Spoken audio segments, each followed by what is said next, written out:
Record Oina Myanmar gi Awang NongChup ta internet Thingjinba Chahi ani Changsilakle yamna ngakningai oiba pawni myam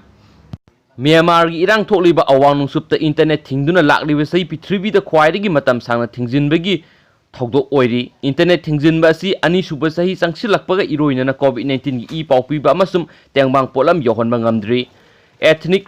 Rakhine Buddhist sing ningkha tamhanabagi damak lan horiba Arkan Army AA namthanabagi damak Myanmar Sarkar English ani ga 18 gi January thadagi lan sokna duna lakli authority ni English ani ga 18 gi June amadagi area aduda internet thingjinki amasum masi August ama phawba sangdokhrei masina thawdo asi Prithribi da khwaidagi sangba internet boycott oidi matam sangna internet thingjinba asi international amasum domestic rights organization sing amade NongChup lebak sing gi embassy singna kanna yaningda phungdokhi Awang NongChup ta thokliba irang asina maram oiduna mi lak amaga lising kunthra gi mathakta Arkan amadi Kachin state ki manung hanjinba mafamda chenakhrai internet thingjinba matamna COVID-19 gi paw yohanba ngamdaba amasum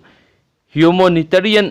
aid organization singna thabak tawba ngamdaba asi achawba awaba ama oidi AA hairiba group asi fiber lising taruk rom laiba amasum English ani ga mapanda Rakhine Buddhist sing ningkha tamhanaba lingkhat khibane masina yauriba sing ayambana Buddhist mahairoi sing ni haina su pawsna makhatari